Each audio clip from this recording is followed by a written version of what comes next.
I choose to walk in the spirit is difficult, dealing with all of the ignorance. But in the Bible, it's still talking about the Bible. What is the benefit? Everything about you counterfeit. There ain't no rebuttal you can counter with. On the internet, you the master teacher. In real life, you powerless. Keep it real with you, I don't have time for this. I ride for this, my forefathers died for this. They cry for this opportunity presently I possess, and right now you are the opposite. If you walk in love, you fulfill the law. Don't get involved and you ain't giving it all. If you ever think it's cool to threaten another man's family, then you already lost. Chemtrails got aluminum, heavy metal saturate the atmosphere. Manhattan Project, time travel, Mandela effect, what happened here? GMO food processing to the whole world become obsolete. A black man who believes in Jesus got my own team taking shots at me. You trespassing on property that you don't fully understand properly. All the back and forth, that's not for me, that's for ROC and the war machine. If we ride together, then we ride together. If we can't do it, I'd rather leave. I still stand on the word of God till the day I die and no longer breathe. We trapped inside the diaspora, nightmares of the massacre. Cold sweat, I'm below deck, in the middle passage, just a passenger. Revolutionary hardcore, liberation, that's a hard job. You ain't ready, you a oddball, keep your mouth closed like lockjaw. I learned trying to bring people together on the same page, make them separate. All the talk about reconciliation, when the time come, you hesitate. If Jesus was able to sit at the table with a bunch of sinners, you very fake. Your steps ordered by the Lord, and how it was yesterday, a big mistake. We the city sitting on the hill. Guess it all depends on how you live. Guess it all depends on how you feel, and we both know that ain't God's will. I stood on what I felt was right. I don't never question if God's real. Trapped inside this matrix, I'm about to pop the red and the blue pill. Bless them which persecute you. Bless and curse not. Rejoice with them that do rejoice, and weep with them that weep. Be of the same mind one toward another. Mind not high things, but condescend to men of low estate. Be not wise in your own conceits. Recompense to no man evil for evil. Provide things honest in the sight of all men. If it be possible, as much as lieth in you, live peaceably with all men. Dearly beloved, avenge not yourselves, but rather give place unto wrath. For it is written, vengeance is mine, I will repay, said the Lord. Therefore, if thine enemy hunger, feed him. If he thirst, give him drink. For in so doing thou shalt heap coals of fire on his head. Be not overcome of evil, but overcome evil with good. Romans 12:14-21.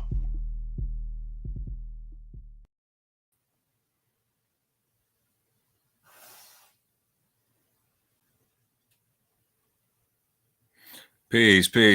What it is your brother Tyvon Sueno, aka the Orthodox Moor, aka the Seven Pillar Saracen, aka Brother Moore.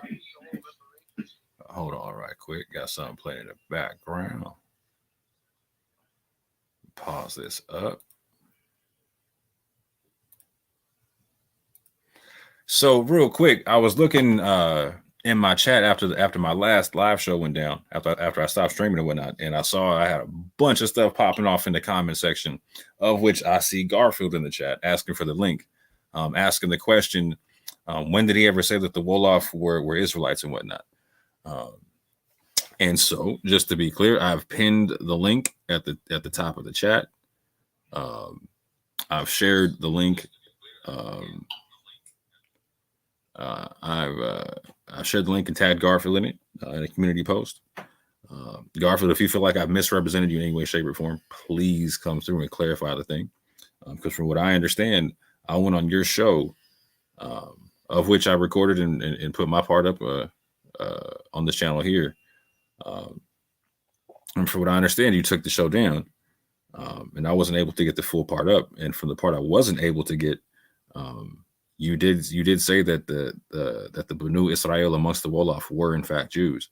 And then from what I do recall, from a conversation we had on Barin's channel,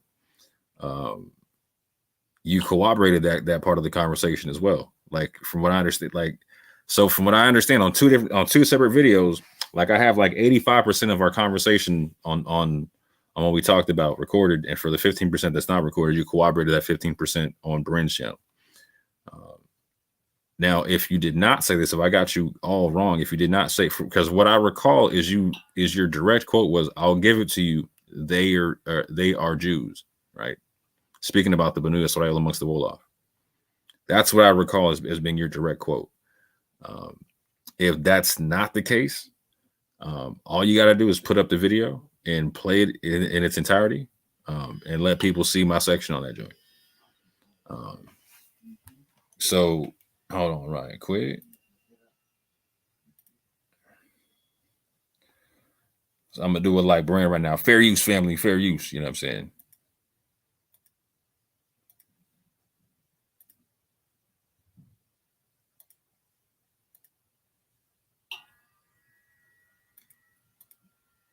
So real quick, I'm gonna do it like this so you can actually see the name of the video I'm talking about. It is called Deuteronomy 28, Slave Trade Prophecy, and it's from a couple weeks ago, I believe. Or it's from hold on, when did I do this one? January 23rd. And it's the same day because when I record this, you can tell that it's still the live stream, still streaming live, right? Oh, I gotta double check this because I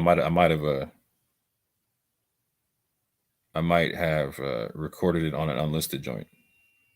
I gotta check the date on that right quick. However,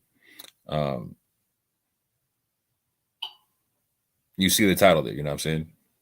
And we can see the comments that were put up on the screen to verify which video was which and whatnot. So Garfield, if you want to play that full video for people, if I have you incorrect, I will. I got no issue apologizing in the public because one thing I don't like doing is misrepresenting somebody's position.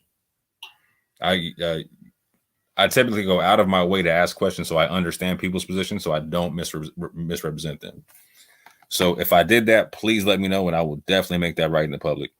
But like I'm saying, as far as I understand, if you play that full video, you will hear yourself saying something to the effect of, "I'll give it to you, they're Jews."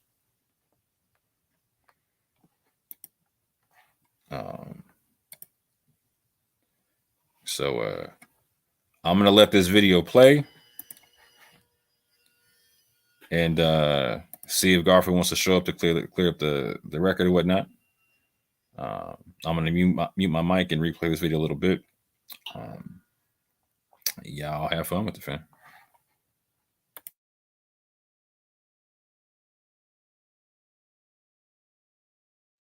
I don't know, man, Vias. I think the whole reparations thing, we leaving out the Portuguese, man. We're leaving out the Portuguese, and that's crazy. Hold on, let me see if I could share my screen. Window. So this is part of the premise for my chapter on Deuteronomy 28. And I break down like these different terms that a lot of people are not familiar with, like merchant guilds. You know, I think merchant guilds and Hanseatic League, the Age of Discovery, the Treaty of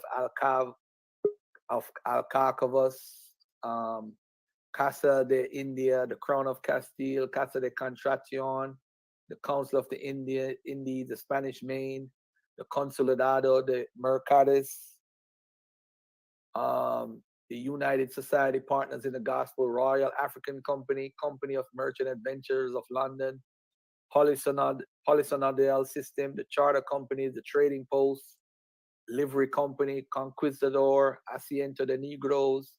So all these terms, I think, have to be defined before we even have a conversation about the actual slave trade. So this is my ground research on these issues before we talk about the slave trade. What's up, man? I got Orthodox more in the building. I got Sabio, Dagger Squad in the building. And anybody else want to come on, man, just jump on and we could dialogue. This is where I want to talk about first. And this is the premises that, as far as Deuteronomy 28, the transatlantic slave trade, these are my notes on what I'm going to be. This is going to be the round off or the summary of what I'm going to be putting together for the book, second book. Yo, first off, I want to say I'm not going to go off into the Ottomans, you know, but everything that I'm not. Can't help it, I'm not. You can't help it. No, I can't. I can't. I can't. Right quick. I actually can, but I'm going to keep it right. But because you know everything that you're talking about, they're involved in it. This is what, and I'm glad you recognize that. And I'm glad you recognize that. And like I said, it was something that I stumbled on accident, you know. And I did some research, and you told me to further my research. And as I furthered my research, I connected things up with you, and here we go. We're here now. And all I can say is I appreciate your research because it's going to help me further my research. Okay. You know, and the connections that you're pulling out, I'm hoping everyone else is connecting Yeah. So basically, let me start because the over for links are anybody there. that's not familiar. This is my chapter for my this is for my next book, Deuteronomy 28 and Transatlantic Slave Trade. This is actually my notes that I thought I actually lost. Deuteronomy 28 and the transatlantic slave trade. The verse Deuteronomy 28:68 is the most popular recruitment argument among all Black Hebrew Israelite claimants. In order to deconstruct their Deuteronomy 28 argument about the transatlantic slave trade, I must first clarify the origins of the slave trade and why it occurred. To make things easier for the reader in the simplest terms, I'll define some terms and include a description to help the reader feel more at ease while receiving this material. The following terms will be defined and summarized before moving forward with the breakdown. So we have merchant guilds, Hanseatic League, Age of Discovery, the Treaty of Alcalcavas, the Casa de India, GMS Killer Cam. There's no call-in number, but you could jump on if you want. I agree or disagree. What's up, brother? Go ahead. I'm looking forward to this part of your book. You know what I'm saying, the new one, because and reading your first book, you know what I'm saying, I was actually expecting you to focus up heavily on this part, you know what I'm saying, but I like how you laid it out because you were going more like the historical route to the modern argument, right? Like I could see how you were building to this in the book and whatnot, you know what I'm saying? So like I'm assuming this is how you're going to start off the next book, right? Yeah. The whole book is going to be about. The whole book is going to be about Deuteronomy 28. And nice. The whole book is going to be about Deuteronomy 28 because for example, when you think of Deuteronomy, go ahead, Sabio. Going into the Portuguese is very smart because they are crucial. They are the crucial element that everyone, and like you was just saying, everyone overlooks them, and I don't know why we overlook them. Facts, fam. Like that's gonna hurt a lot of people's feelings too. You know what I'm saying? Because there's one of the newer things in the Israelite community is the concept of trying to be a Black Portuguese Jew and whatnot. And I'm still trying to understand that full paradigm because like it seems to me like if you're trying to make yourselves them, then you're connecting yourselves to like free people versus enslaved people, and I'm trying to understand how you do that. And still claim that you're connecting to like something like a Deuteronomy 28 or whatnot. That's it right there. Yeah, so pretty much, the Portuguese, I always tell people the Portuguese is the worst out of everybody else. But so when we look at, for example, the Royal African Company. Lionel, did you want to say something, bro? Oh, you said you talking about your this is like basically an outline of what's going to be in your second part of the book. Second book, yeah. Mm-hmm. Yeah, like I would say with adding, when you always talk about the Hanseatic League and the start of the slave trade, you should also write a little blurb on Bartholomew de las Casas, because he was the one who came to Rome and said to the Pope, let's bring these Africans over here, to save the soul of the Indian. And, you should probably, add that in a little bit too. Just a little blurb, I ain't saying nothing that you're saying is wrong. That goes back to, no, you're right. That goes back to the whole Brazil and the Indians were being killed off and all that stuff. So yes, that's a part of everything. Let me read this real quickly. The Royal African Company was an English mercantile trading company established in 1660 by the Royal Stuart family and merchants from the city of London to trade along Africa's west coast. Now, why is this important? This is important because remember, there's a faction in the Hebrew Israelite community that speaks about King James being Black. And some people even claim he's an Israelite, although not all the groups claim he's an Israelite, but they claim he is the main guy that has a lot to do with the formation of the book. Not that he wrote the King James or translated it himself, but he authorized people to do it. And if I'm saying, if these are the guys you're trying to claim that are black, I wouldn't claim these guys at all. Because look at it, was headed by the Duke of York, who was Charles II's younger brother, and eventually ascended to the throne as James II. It transported more African slaves to the Americas than any other organization in the Atlantic slave trade history. It was established by Charles II's restoration to the English throne in 1660, though its initial mission was to mine the gold fields up the Gambia River discovered by Prince Rupert during the interregnum. It quickly evolved into a barbaric and long-running slave trade. Other commodities were also harvested, mostly from the Gold Coast. It survived in a much diminished state of existence after being insolvent in 1708 until 1752, when its properties were passed to the emerging African Company of Merchants, which remained until 1821. In the 1680s, the company was shipping around 5,000 enslaved people a year across the Atlantic to markets mainly in the Caribbean. Many were inscribed with the letters DOY after the Duke of York, who replaced his brother on the throne in 1685 and became King James II. Other slaves had their breasts decorated with the company's initials, RAC.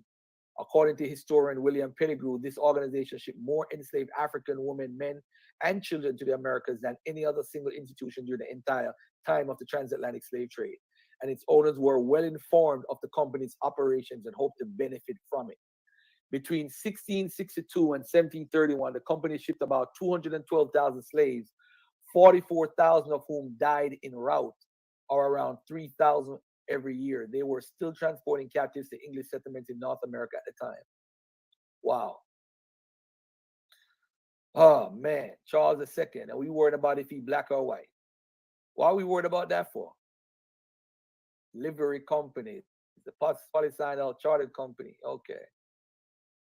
All right. This is a list of the Portuguese company de Guinea, the Dutch company, Dutch West India Company. So this is like a list of the companies that actually operated in the of course, this is my outline. British Bristol Society of Merchant Ventures, 1552. They were involved, I think, with the Hanseatic League and the French West Indian Company, Brandenburg African Company. You had Scandinavian companies with Swedish people involved with the slave trade, Scottish, Spanish. So when we talk about reparations, you're talking about all these different companies are involved, and it's orchestrated by the company itself. Anybody want to add on? Can I be contrarian real quick? Yeah, of course. I ain't here for no Okay, yes but man Garfield. information. I ain't here for no yes man shit. Go ahead, man. Okay, but Garfield, what about those African nations who had enslaved us? We need to get reparations from Ghana and stuff too. Let's forget these Europeans for a second. It was the Africans who had Okay. sold us into Okay. slavery. I agree with you. Next question. I just wanted to see if you could add that because Okay. people be saying that a lot. So I just want to add that to be contrary. Okay. Trade. So you have trading posts. You have factories. From the 15th century onward, European states built factories in Africa, Asia, and the Americas, which appear to be official political dependencies of those states. In retrospect, these have been used as forerunners of imperial extension. So you had trading posts, you had factories, you had conquistador.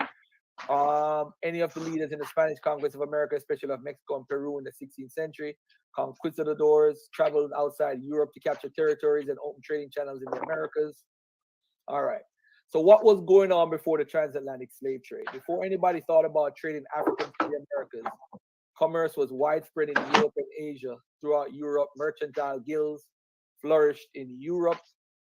Lionel, your background always at midnight. Throughout Europe, merchant guilds flourished in Spain, France, Germany, and England. Eventually, a few merchant guilds agreed to join together and establish a Hanse. A Hanse is a merchant guild in the great cities on or near the Baltic, on the coast of the North Sea, and in western cities where the Baltic trade can be profitably brokered, especially Cologne and so forth. It is advantageous for these German traders as well as the towns that profit from their activities to establish reciprocal alliances in order to increase trade flow. So this is the start of the Hanseatic League and all that stuff. The English and the Dutch, who would learn and gain so much from the Hanseatics, were growing in mercantile and industrial strength and were increasing. So they had wars from like the 1300s, the Black Death, and different wars and different things going on. The root of the Atlantic slave trade. So I get into this about, what is this? China and Japan, the Portuguese, China, Japan.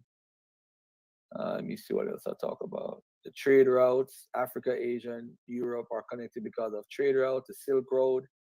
I'm going to the Silk Road from the 2nd century BC to the 18th century. The Silk Road was, and is a network of trading routes linking east and west. I don't know if you guys could actually see the route right here.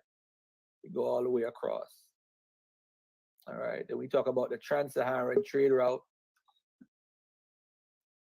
The Trans-Saharan trade route related Mediterranean economies that demanded gold and could supply salt to sub-Saharan economies where gold was plentiful from the 7th to the 11th centuries, despite the fact that local salt supplies were adequate in sub-Saharan Africa. Saharan salt use was encouraged for trade purposes. Arab traders in southern Moroccan towns like Sijil Masya purchased gold from the Berbers and used it to fund further caravans in the 8th and 9th centuries and all that stuff. Hold on, the increased gold demand in North Islamic states seeking the raw metal for minting drew scholarly attention to Mali and Ghana, the latter dubbed the land of gold. For example, Al-Baka mentioned the 11th century court at Kombe Saleh, where he saw gold embroidered helmets, golden saddles, gold encrusted shields and arms, and gold encrusted dog colors. The Soninke were able to keep the origins of their gold hidden from Muslim merchants. Gold mining and commerce, on the other hand, were significant practices that certainly mobilized hundreds of thousands of Africans. Leaders of Ghana's ancient empire amassed riches by holding the pure metal center and allowing their subjects to sell the unworked native gold. All right, that's from the Metropolitan Museum. So this is a picture. I wish I could blow this up so you guys could see it. This is the Trans-Saharan trade routes. All right, and that's a map. We talk about the Amber Road. The Amber Road is in Europe, of course, from Northern Europe, come all the way down. You have the Amber Road. You have the Incest route, which was in East Africa. You have all this trading stuff. Then the Islam changes the game. They start coming in and taking over and start fighting and all that different stuff. So in the Reconquista, English reconquest in medieval Spain and Portugal, a series of campaigns by Christian states to recapture territory from the Muslims who had occupied most of the Iberian Peninsula in the early 8th century.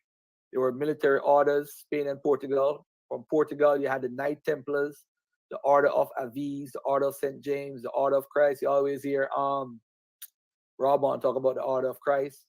They have Spain had the Order of Calatrava, Order of Santiago, Order of Montes or whatever. And those were those were wars by the Christians against the Muslims/Moors. All right. Yo, Garfield, I was just going to ask you if you was going to talk about the Silk Roads, how important they are to trade. Okay. All right. Hey, by the way, you said Congo put us in slavery with Portugal. What about the Congo king that actually freed us from a lot of the slavery in Brazil, took back slaves from Brazil back to Congo and freed them up? So let's not be biased about the slave trade, because Africans played a lot of role in the slave trade. Don't get me wrong. You know, we helped the merchant traders with the bodies and we was making money because most African tribes were slave raiders. All right, y'all could talk. Let me take this phone call real quick. Yeah, and that's big right there, what you just mentioned about them. And the reason they had to be slave raiders was what was going on in the continent. You had these invaders coming in and they was forcing their ideas on these people. Look, we have these guns, we have these cannons, we have some things that you don't have now. We can give you these and you can use these as tools and weapons to do what? Go in here and take these people that you don't get along with. Right. And C.L.R. James talks about that in his first chapter in the Black Jacobins, where even a lot of them were even like, okay, as you said, we have like advanced weapons, and if you don't get down with what we're trying to do over here, we're gonna use these strange weapons on you all.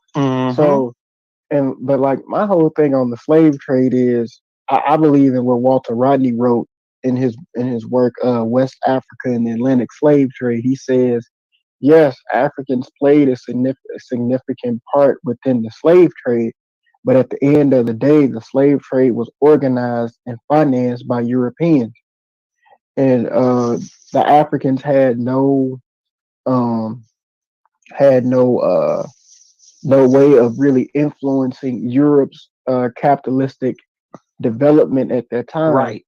and Right. only an enemy of African people would just subscribe to Africans sold other black people into slavery. I don't want to know nothing else. So it's just like when people bring up, when a Kyle Rittenhouse or one of these cops out here shoot a black person, someone automatically jumps up and says, "But what about black on black violence?" Right. And It's the that's same concept. and it is the same concept, but it's a little more devious than that because what they're actually doing is they're downplaying the control and the environment, what was actually going on. You have to take into account that these Muslims, Arabs, Christians, Portuguese, whatever you want to say, these people were coming into this continent and they already had their preconceived ideas that these Africans, that these people were beneath them. Right. They didn't come into that continent looking at them as human beings. They looked at their ways as pagan. They looked at the things they saw as weird and crazy. So this was all permeating in both these paradigms, in both these, you know, and and and this is what's being downplayed and not looked at. And that's one of the most frustrating things about talking about this and with people who really don't look into the history of what was going on a continent. You have to look at the racism and the and that was already being formulated. All right. You're correct. Yeah, this is the spice route. You guys finished talking about what y'all talking about? I just add one last thing. Even the Pope, if you read page 3 of Eric Williams' classic work, Capitalism and Slavery, you find out that Pope Martin V, I think it was, he said to both Spain and Portugal, because they was beefing at first when they went over into the west coast of Africa and they was fighting over demarcation. And then when you read Capitalism and Slavery, you find that the Pope said, you two good Catholic nations, stop fighting amongst yourselves. You are both authorized to reduce to servitude all infidel people. And infidel people means non believer. So our ancestors was Sufi Islamic, and the Indian was was whatever belief system they had. So it was already put in place anyway. Oh, okay. Yeah, earlier when I spoke, I talked about the areas where they took the African captives slash slaves: Canary Islands, Azores, Cape Verde, Guinea Islands, Madeira, Sao Tome. During the 16th century, the total slave population of the Atlantic Sugar Islands may have been about 10,000. Slave trading from the African coast to Europe and the Atlantic Islands, according to Philip Curtin, total 175,000 in a century and a half between 1450 and 1600. He estimates that only 50,000 of this number went to the peninsula and other areas of Europe, which appears poor in view of the slave population's growth in Portugal alone. Between 1441 and 1505, according to Jose Ramos, between 136,000 and 151,000 slaves were brought to Portugal and its islands in the 16th century. So all these slaves from Africa is going all these places. Mm-mm-mm. The slave owning elite, on the other hand, was somewhat different. In the 1490s, 2,000 Jewish New Christian children were exiled to colonize the island.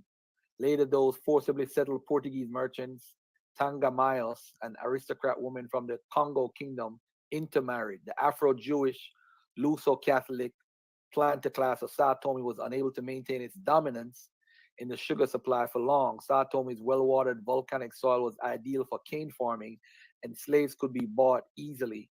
But other factors conspired to stifle the country's sugar industry. Yeah. All right. Some different things going on right here. Let me see what else. So this is the demarcation, line of demarcation. This is why they actually got line of demarcation with us crazy right here. Imagine these people splitting up the world for themselves, yo.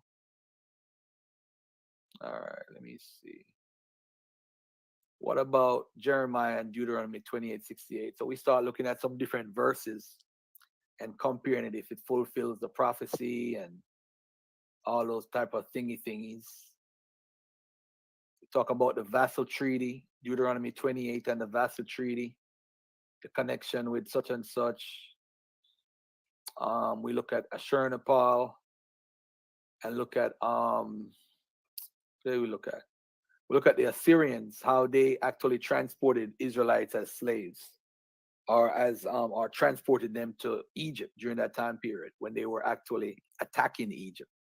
So that's something important to talk about. We talk about Esarhaddon Treaty and how similar it is to Deuteronomy 28:68. We look at some parallels between the Esarhaddon's Treaty and Deuteronomy 28, what the scholarship is saying.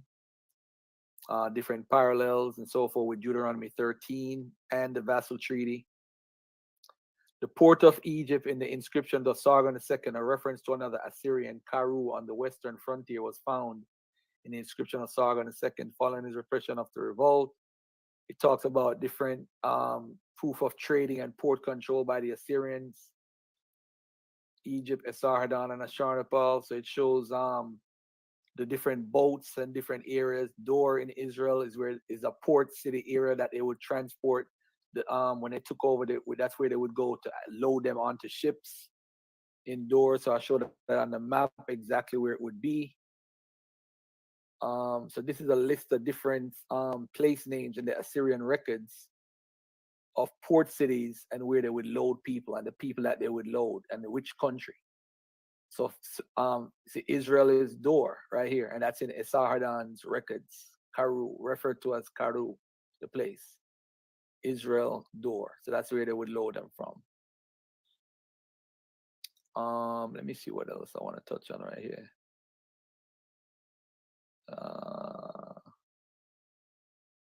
Yeah, different things with the connection with Deuteronomy 28. This is just some notes and whatever, connecting the book together with that.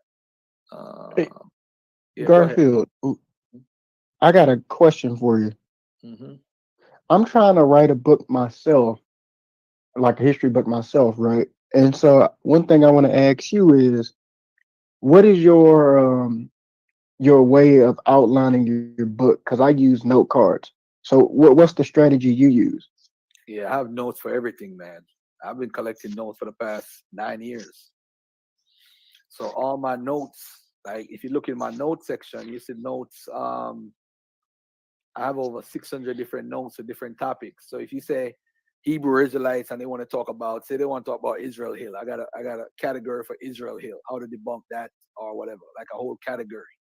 So Israel Hill and all these claims they make, like the tribe of Dahomey, people are from Dahomey or from Dan, and all that different things. I think that's the best way to do it. Like if somebody say, like we having a conversation like on Facebook and we debating, I would put a whole note and put a heading and say, hey, this is what this topic is, and this, if in case somebody want to argue about that, say Orthodox Moor talking about Moors, and I say, okay, Moors is this, and boom, I would have a category just for Moors, and then I would say, oh, I got it from here, I got it from Facebook, and da da da da, and post the link for the Facebook here, or copy and paste the notes. So any little thing that you can collect, you collect. You know, look at what the IVP dictionary says. Background commentary says about Deuteronomy 28. It's very interesting. Returning to Egypt in ships, Assyrian kings of the 7th century coerced their vassals into supplying troops for their military campaigns. One way then for Israelites to return to Egypt in ships would be in the Assyrian campaigns launched from the Phoenician coast, in which they were obliged to take part. This represents continued oppression by foreign enemies, as the curses have detailed. Another possibility would include falling victim to Egypt's slave trade in Syria, Palestinian where the slaves were often transported by ship. All right. So then this goes to Donald Shilley, and he points out how the king in Judah was transported by ships, and how in prison A and prison B, how they document all that stuff about the ships and how them go on ships and all that craziness. Deuteronomy 28 possibilities, 70 AD, 135 AD, Joel 3:6. You know, so we talk about different ways how we could define that and so forth. But that's pretty much it. I'm glad I actually have this still on my computer, because I thought I had lost this forever, boy. Do all this whole thing over would have been a headache. But anyway, y'all jump on. What y'all want to talk about? If y'all want to build on that and or whatever. Yeah, I'm looking forward to that book coming out, because I think Deuteronomy 28 scholastically separates the men from the boys in the Israelite community. You know what I'm saying? Because I think a lot of people, you can tell how scholastically serious you can take someone based upon their view on the matter, right? Either someone's going to talk about, like, well, that's only talking about the transatlantic slave trade or whatnot, and then you're going to ask for proof, and you're going to get like a whole bunch of runaround and a whole bunch of gish gallop, et cetera, et cetera, et cetera. Or you're going to have, like, people have different views on it, you know what I'm saying? So I think a lot of people who are taken more seriously scholastically in the Israelite community, they don't really lean on Deuteronomy 28. I'm not one who does. So I'm intrigued to see what is your main thing that you use to prove that African Americans have a connection to the Israelites, ancient Israelites? In what context? Biblically, scholastically, all of them. So for me, I go into like the four corners concept, right? Like Israelites getting spread to the four corners. So the word there for west, like, so they'll say like north, south, east, west, etc. in certain verses, right? And the word for west there is the Ma'arab. And so I do believe that the scrolls talk about Israelites being spread to the Maghreb, for instance, right? For me, the Maghreb does include Timbuktu, or it includes Mali, etc. Okay. For some people it does, for some people it doesn't, and whatnot. And for me, I can see a lot of history linking sub-Saharan people, not just like North African, or not just Luso Africans or Lusados, etc. You know what I'm saying? To migrations of Israelites, etc. And I can also see I can see evidence on both sides of the water for practices that would go along with, like I was talking about earlier, about Israelites who were converted to Islam, etc., but still maintain some sort of a Israelite tradition separate from Islam. Brother Orthodox Word, can I ask you a question? Yes, sir.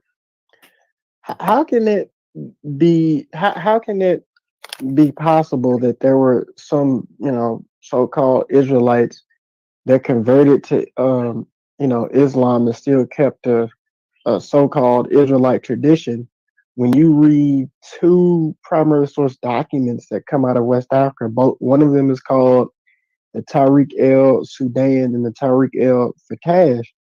When you read those two documents, you find out that there really was not a so-called Jewish population. Our ancestors were Muslims, Sufi Muslims, to be more precise. So where is the evidence of Jews being in that area in Africa, being part of West Africa? How is that possible? You can go straight to that same Tariq el Fatash in Sudan and look at a migration from Yemen, etc., that predates Islam. Well, that's due to Sharifism. That just Sharifism. That basically means that in Islamic nations, specifically African ones, they believe that if you claim that you were part of the Middle East, or you claim that you had lineage to the Prophet Muhammad, that would somehow boost your status as a Muslim. So you gotta question that part, because that part isn't real. So you're saying that the defeat of the Himyarite kingdom to the Ethiopian Christians didn't happen? I mean, it did happen, but what I'm saying is, when you brought up that Timbuktu and the Berbers and stuff came from. You know what's a better route to go? All right. The Fatash talk about different people from Yemen, right? Now, what are the oral traditions and the archaeology that it goes back to what I said about genetics, linguistics, archaeology, anthropology, and history. Let's have that as a base in our back of our mind. Right? All the and Yemenites, which led to the Himmerite folks, is or the Himmerite to the Yemite, whichever way. They have oral traditions. They have a couple, right? And a couple of them say one thing, and another couple say another thing. So which one do we go by? Which one is the right one? The right oral tradition of how they got? Because I know one of the traditions said that two guys came and taught them Hebrews, and meaning that they were converts. So are you saying that they're converts, or are you saying that they're actually Hebrews? I'm seeing it and find a mix in Africa, right? And conversion means nothing to me, right? Because Israelite law stipulates that a convert's the same as an Israelite. So there's some people who trip on the conversion. Like, you know me and my people don't trip on that. Right? I'm sorry. So you're saying that you accept being a convert then? I accept that there's some people who descend from converts. Oh, okay. But real quick, so you're talking about like, so I agree with you in the concept. When you're talking about like, how do you prove out what oral tradition you go with? When it comes to oral traditions, I say you go with whatever tradition you can prove out with other stuff. Like you were talking about previously in a previous video about like archaeology, linguistics, et cetera, et cetera, et cetera. Right? So real quick, so just so I understand everyone's understanding of linguistics in West Africa, is Hassania Arabic indigenous to West Africa, or did it migrate there? What? Arabic it migrated there. It's not indigenous there. So where did the Hassania form of Arabic come from? Just so I'm clear, because it's different than the like Moroccan Arabic. It's different than Algerian Arabic. It's different than Libyan Arabic. It's different than Maghrebi. It's Hassania is pretty specific to the Beni Hassan people, etc. In that migration. Oh, okay, I got you. I mean, if you look at even the Babylonian Jews with the Judo-Arabic that they have, it's specific to them. So different people can have different traditions. Because the Beni Hassan, I don't know, are you right when you said Banu Hassan? Are you right about that? And the Banu Sulaim, etc. Yeah. Right. No, I'm talking about the name of the group. Okay. Yeah, Hassani Arabic is the name of the Arabic that's used in sub-Saharan West Africa. Yeah, I mean it's Arabic. Yeah, and I'm not familiar with the Arabic as far as where it comes from and so forth. I'm not familiar, so I'm not going to pretend to be an expert. So you're no worries at this point. But whenever you have a mixture of a language, yes, you can define and trace people. It's like Eldad the Danite spoke a certain type of Arabic, so they could trace him to North Africa. So that's how they knew he was lying about certain things. But are you saying that Arabic is traced back to Israel or traced back to specific Israelites? I mean, help me out. No, Southern Arabia, etc., East Africa. Oh, okay. That's fine. Because I'm saying like, so would we agree that the presence of a language from that area would at least denote some form of migration from that area? Yes, specifically. Okay. Specifically, that's evidence. That's very good evidence. That's why I said we got to use the 5, and then that's one of the 5. Facts. So if that's there, I have to acknowledge it. We can't be lazy and say, "Oh no, I don't like how that sound, so I don't want to be a part of that." You know what I'm saying? So what you're saying, it makes a lot of sense. I think a lot of the Fatash and all these writings, we have to be we're grateful for the record keeping, but sometimes we got to be very careful also of the motive of why some of these people say what they say. So so let's not disregard whatever, like what you're saying right now. It might be new to some people, but we have to understand how language works. So speaking of language, shout out to Abu in the chat. I see you out there, fam. Assalamu alaikum wa rahmatullahi wa barakatuh. Leave that Palestinian alone. Hey man, I'm being accused of being in scholastic bed with you and him, so I might as well have fun with it, man. Like some people say, if you're gonna walk on thin ice, you might as well dance. You know what I'm saying? Right. All right. So you had said something earlier. I'm trying to go back to what you were saying about the not you, Lionel. So you continue, Lionel, what you were saying, because I interrupted. Go ahead.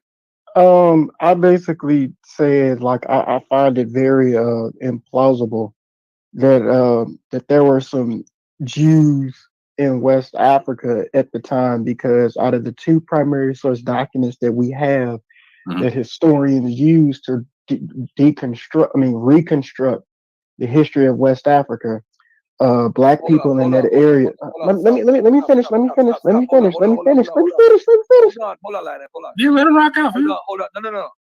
Are you saying West Africa? What time period? Because you didn't say what time period. You got to say a time You're period, good. bro. You have to. Well, That's why I I'm stopped you. I'm I'm gonna give you another book that I'm using to come up with my thesis. It's West Africa, Islam in the Arab World by Hunwick, where he says that that language of Arabic and the language of scholarship, well, the language of scholarship in West Africa was Arabic, and a large majority of the people in the West Coast were Sufi Islamic. So what I was saying to the brother is that it's hard for me to believe that there were Jews in that area at the time, because the language, the religion of the day was was Sufi Islamic. I Mm, find that very hard to believe. mm. Okay, so this is what I'm trying to understand. Like, so the we would agree that Sufi Islam couldn't come around until after Prophet Muhammad, correct? Yeah, I mean, Okay, like so this so what let's is say, hold on real quick. So the same records that you're talking about specify a migration that would have happened in the early 500s. That would happen like a century before the prophet was born, right? So if there's a migration happening from east to west, at least a century before the prophet's born, why is that implausible? That's all I'm trying to understand.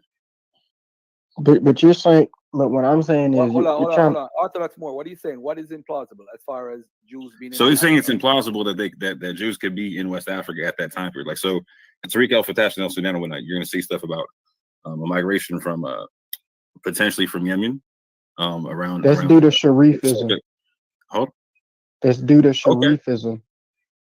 But hold on, okay. Shaking a hold on, So hold on, dia. hold on, hold on, hold on, hold on. What time period? I'm confused. I'm confused. so What the time time period is period this? is circa 525 during the fall of the Himmerite kingdom. So you're saying that there were Jews in West Africa at the time? It's possible because Right now I'm just talking about a migration from Southern Arabia to West Africa. That's all I'm talking about right now.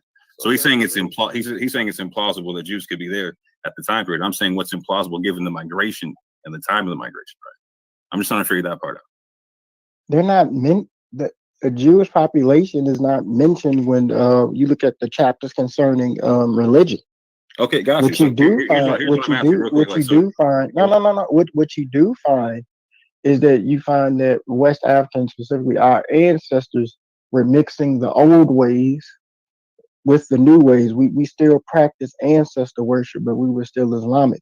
There okay, really wasn't no that's written in there. There really wasn't no so we Jewish couldn't be customs. Islamic in the 500s. You understand what I'm saying?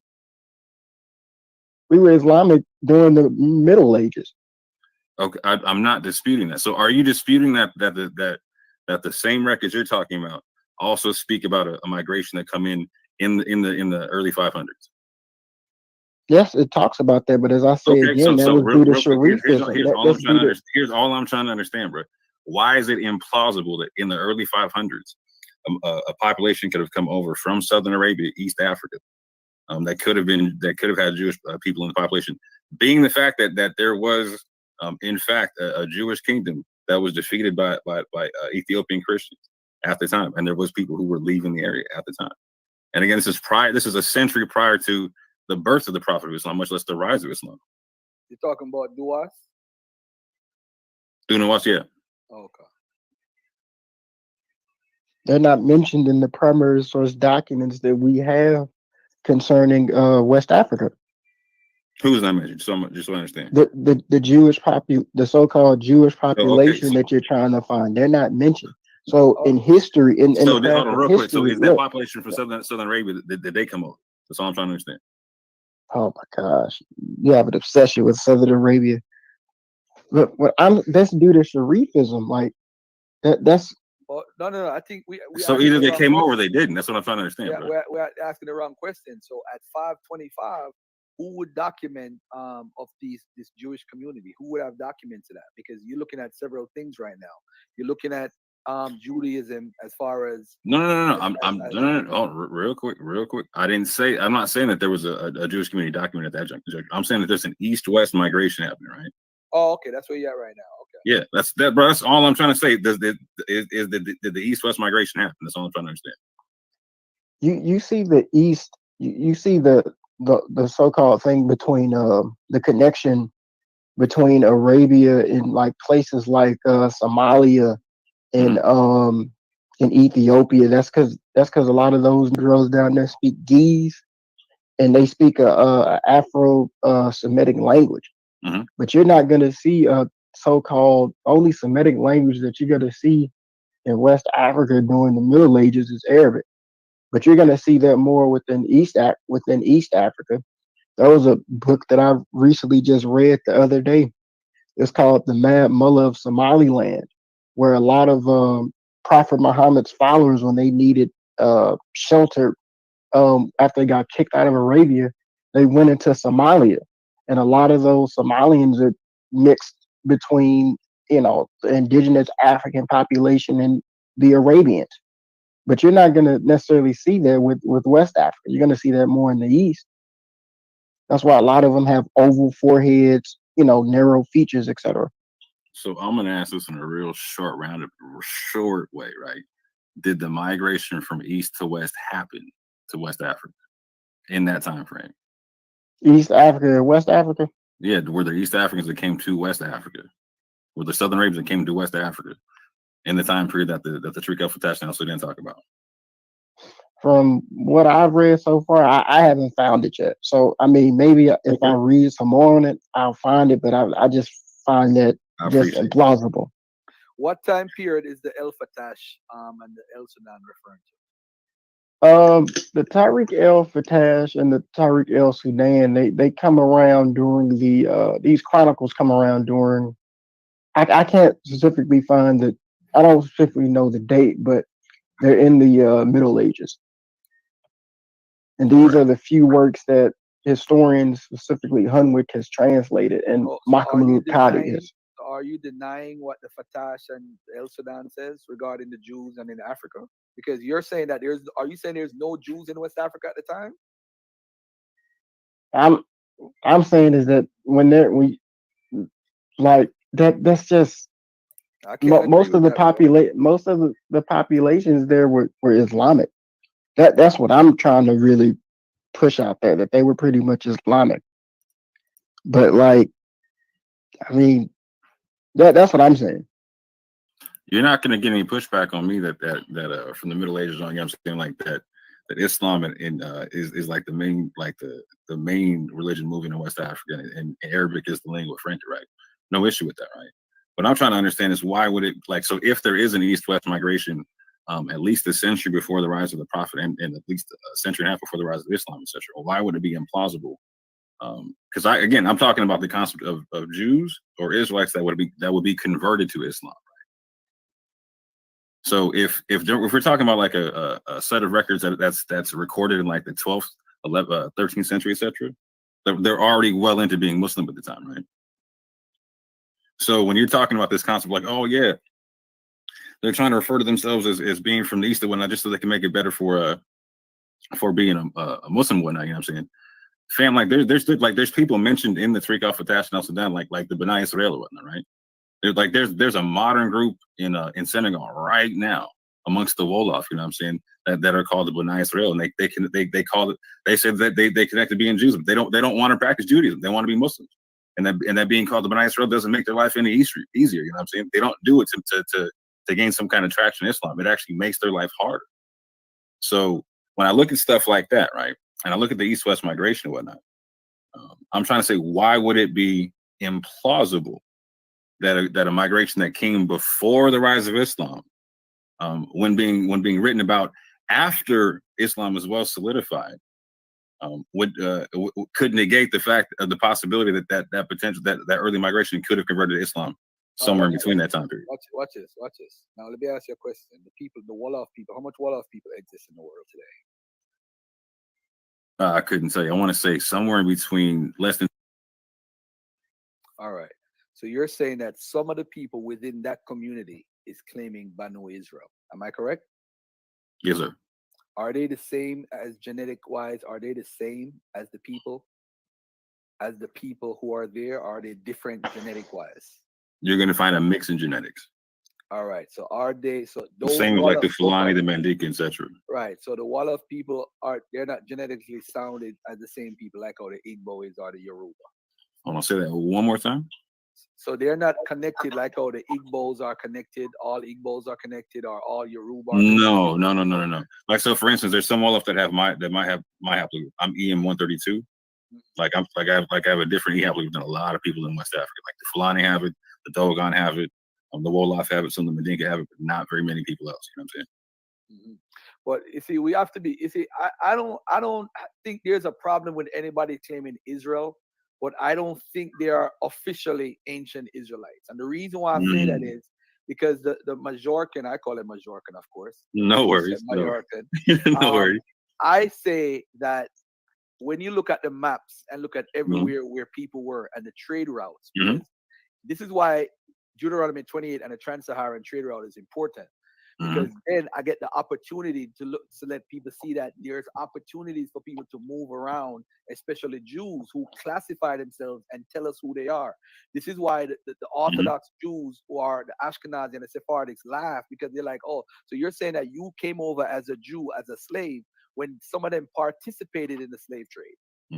So it makes us look, our argument look crazy. These people are not purposely trying to say, hey, I'm a they are connected. Some of them are connected to the slave trade as far as trading, and some of them are just connected with running from Spain and Portugal, and some of them are just connected from being traders, Radanite Jews, Ibadi Jews, all type of different people.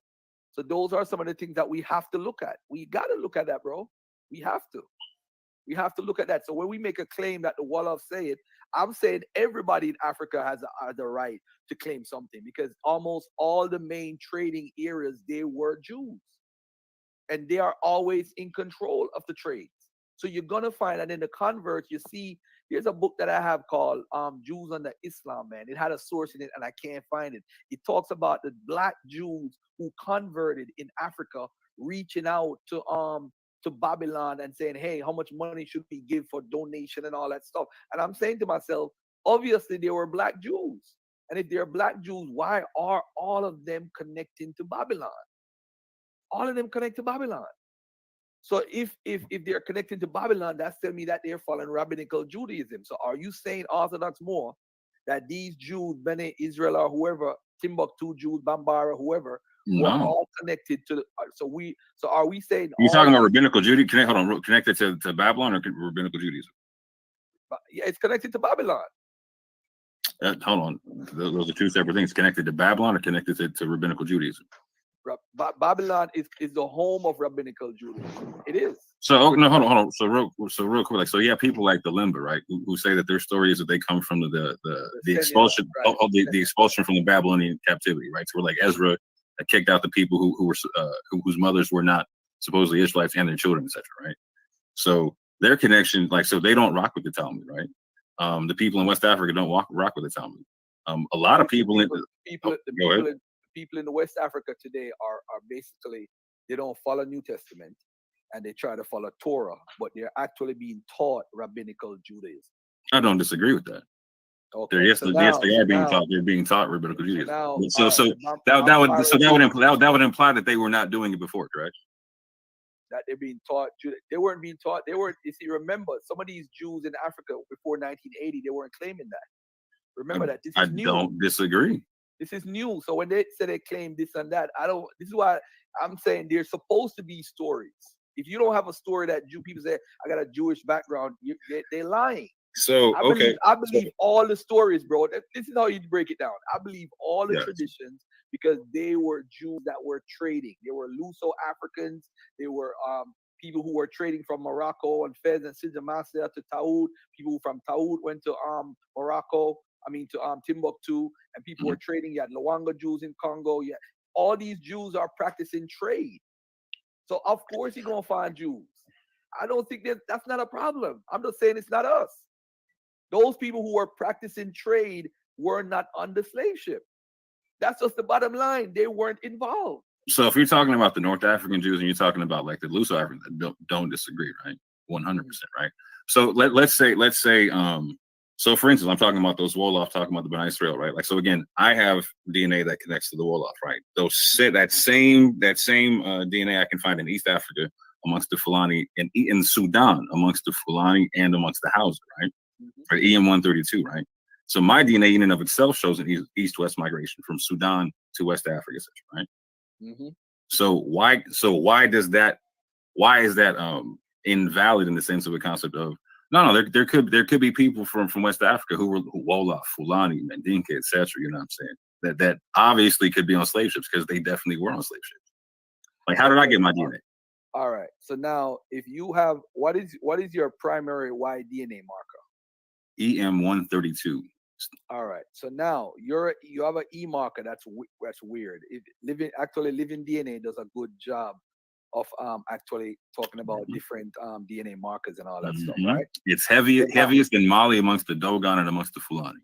Okay. All right. So now, why is it you wouldn't try to make a connection to the Dogon instead of Jews? I do make connections. I don't disconnect myself. I connect to everybody that my DNA goes to. Okay. All right. So now, you're saying you're a Dogon Jew? I'm saying I'm genetically related to Dogons, 100%. Okay. All right. But I'm just saying, so you're a Dogon, but you're also a Jew and an Arab and a Muslim at the same time? So I'm a Quranist and a Karaite in my tradition, right? The vast majority of my people came from a Hebrew background, right? So my culture is Hebrew, right? So I'm of African descent. I also have Hebrew culture. That's not antithetical to being African. Hold on, man.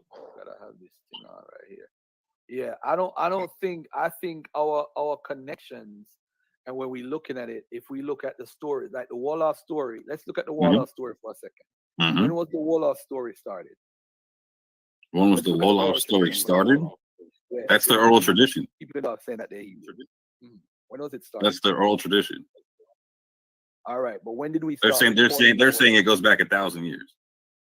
Of course, people gonna say go back 1,000 years. That's like the people that say that they're tribe of Dan right now. The tribe of Dan story started from when Europeans first started documenting in the 1700s. By the time it reached the 1900s, it changed again. By the time it reached the 2000, we from the tribe of Dan. It changed so many times. All I'm saying is the Wolof. When did they start documenting the Wolof oral tradition? When did who start documenting? When you say that, anybody, because you're either talking about Muslims or you're talking about Europeans. Yeah, when did the Muslims document the Wolof saying that they come from Israel? I have no idea. I got to look into that one because the article I read was in English, not Arabic. Yeah, but I mean, you're gonna find all these anthropologists who go there and then document X, Y, and Z. What I'm saying is that how can we trace this oral tradition when anthropologists are going there from years? And I'm sure I've never really studied the Wolof, but I've heard the story. But I'm trying to figure out, when do we take these stories literal to the point where we're gonna say, hey, this is true, man. This is true. The people are saying that, and then you can't argue with people because they say, oh, well, the Wolof said this, man, so it must be true. And you're not from the Wolof area. So how you contesting what the African people are saying from the land? I'm saying that the Wolof people have many traditions. I'm sure they do. I'm sure they do. Why do as what you would expect from a people who have mixed genetics, right? Just there's very few homogenous populations in West Africa that we come from. Okay. No, I'm not disagreeing. I'm not disagreeing at all. So I would expect to have a mix. So for instance, like when there's a mix of people, like the Lemba have 13 different haplogroups right out the men, right? Like the Fulani have like at least 7, right? You know what I'm saying? The Hausa have like 5 or 6. You know what I'm saying? Like there's a multitude, and there's going to be a multitude of stories that come along with it. I don't expect to have a homogenous story from any group of people in West Africa at this juncture, right? Right. I think it shows that the Wolof were controlled by who mostly? Were they ever controlled by the Arabs, by Muslims? By Muslims, yeah, 100%. All right. From what time period? Oh, I couldn't call that one. Right. I got it, because you know, like the Fulani were warring with the Hausa, warring with the Mandinka, warring with the Wolof, warring with the Bambara. You know what I'm saying? Like, bro, like you're asking me. Everybody was warring with somebody. Yeah, that's what I'm saying. Like, so, like, it's safe to say at one point all them tribes I mentioned were were underneath another tribe at one point. You know what I'm saying? Okay. I'm reading something about it right now. No, I'll send you an article about it. You want in the back chat? So specialized in archaeology have been discovered in Senegal and the Gambia, such as prehistoric pottery, the 8th century stones, and 14th century burial. But states gamble these provide no evidence and lead up directly to the Wolof ethnic group. Their name as the Wolof first appears on the records of 15th century Portuguese travelers. With the Arab conquest of West Africa in late centuries of the first millennium, one theory states that Wolof people were forced to move into North and East Senegal, where over time villages developed in autonomous states such as Bel, Keor, together volunteered to form the Jollof Empire. According to Gamble, the migration likely occurred at the end of the 11th century when the Ghana Empire fell to the Muslim armies from Sudan. Another oral tradition tells of a legend in Wallo which starts with two villages near a lake. In a dispute, a mysterious person arose from the lake to settle the dispute. The villagers detained. He was called Ndaya Danain Ndaya, and his descendants were called that. These led to ruling families of Wolof, Mali, and Morocco, according to this mythical legend. The documented history from the 15th century onwards is a complex story of the rivalry between powerful families, war, coups, and conquest in Wolof society. This is what I want to actually, you see, I like to trace stories and oral traditions from when people document them. And it's sad, but most of the oral traditions that we have come from Portuguese or anyone who have had contact with them. So that's why I asked a story of the Muslims, because the oral traditions, you get an idea. Whenever Islam is evolved, there's always going to be some sort of Middle Eastern connection. And that's what we find when you look at David Goldenberg's work. Nobody really takes these oral traditions as seriously as how some people do. What they do know is that Islam played a major role because people want to attach themselves to greatness. So I don't want to fall into that trap of saying, oh, these people claim this. I want to know, when did we start hearing that, oh, we are connected to. So I'm here. I agree with all that. There's only one. Hold on, real quick. If I can just take off the land right quick. So I agree with everything you're talking about in terms of having to mince through and sort through the Islamic narratives and whatnot, right? The one thing I'm trying to understand is like, so what would benefit me?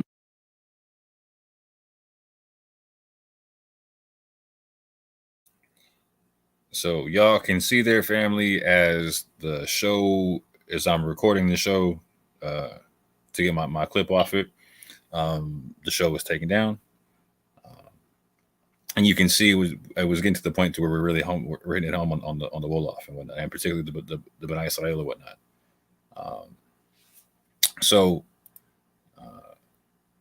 Again, Garfield, if I have you misrepresented here, please, brother man, put up the video, get at me, whatever, you know what I'm saying. But yeah, put up the clip where of the part that happens after that at the very least, and I got no issue of publicly correcting myself, because I hate misrepresenting people's positions. I really pride myself on trying to make sure I got people's positions correct. So if I have you incorrect, brother man, just let me know, and I got no issue issuing the public correction on that. But from what I do understand, I'm not talking about the entirety of the Wolof or whatnot, but I am talking about the subsect of the Banu Israel. From what I do understand, if I could have recorded further in that video before it was taken down, it would have recorded you saying, "I'll give it to you, they're Jews." But if I'm incorrect, like I said, bro, I got no issue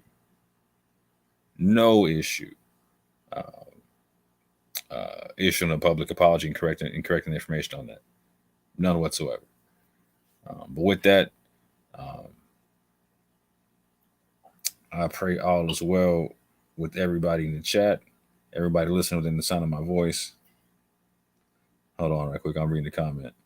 Okay, I thought that's more, but those Banu Israel in Senegal are sub tribe amongst the Wolof as a people never. Yeah, I agree with that, Hassan. Yeah, I'm not making that claim. I don't make that claim. I specifically understand that, like, particularly people like the Wolof, the Fulani, the Mandinka, and the Hausa, that they're a mixture of different peoples for certain. I mean, you can tell that with the haplogroups. I mean, it's obvious. It's totally obvious. But the Wolof also have a mixture of haplogroups showing, including mine, which is EM132.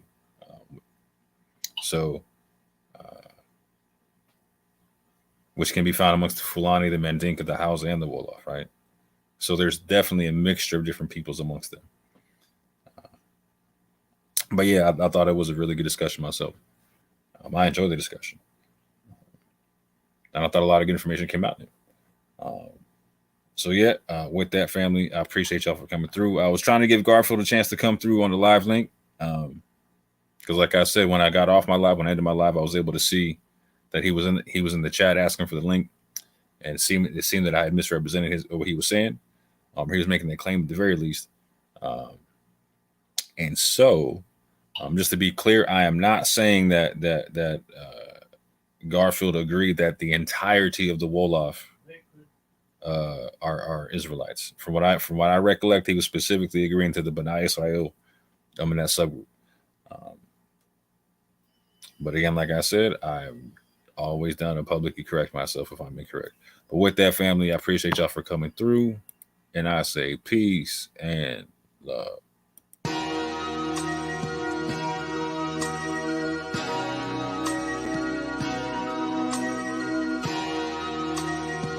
I like the way this feel, yeah.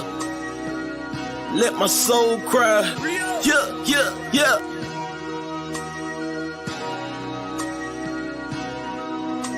Minister, we gonna speak from the heart on this one.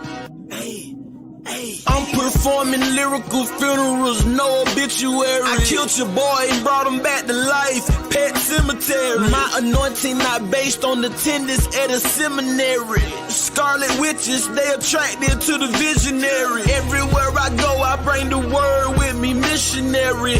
Soldier drafted in the war machine, military. Pay attention, what I'm saying to you, legendary. You got the demeanor of a front desk secretary. That mean you take the calls, but you don't make the calls. That's why you hate, cause ain't nothing fake about me at all. Now I dare you try to say that with a straight face. My delivery in tip-top, great shape. I'm too advanced for you, light years, space age. No evolution for you cavemen, stone age. I'm a thoroughbred, rock solid. I came from the bottom to the top, rock climbing. I grew up in the hood, pros and cons. That's that full court pressure when the amalanche roll out that stretch. Why can't you see it's not logical? And you live diabolical. Boy, your point of view smaller than the hair follicle molecule. This for all of them that follow you, smoking all of them barbecue. When I pull up, your voice don't correct itself with no auto-tune. I got a whole nother level that I can enter whenever I gotta deal with the devil. I pick a whole nother method. I hear a whole lot of yapping. They wanna see my reaction. Really out here in the community making it happen. I don't really think they understand the dilemma. They ain't looking in the man in the mirror. I can't say it in the clearer. The plan is very simple. It's time to start playing in the temple. Before somebody come and put the can on your temple. Reaching like a baby with his hand for the nipple. The Grand Reaper coming with his hand on the sickle. In the van coming with a ram with it. When the van come and get him. I am so glad that I changed up. Made it out of where I came from. Watch for the slide and the hook of the slow ball, fastball, and that change up. That ghetto lifestyle, it changed us. Go back to visit, it ain't changed much. Only difference is now the way that my brain process information. And Satan, but after my license, day one, let me say something. Only reason that I'm still alive today because God's grace is amazing. Just another raisin in the sun. Dream deferred when things occur. Now you getting served right on the curb like a lemonade stand. I just gave you the benediction, let the whole church say amen.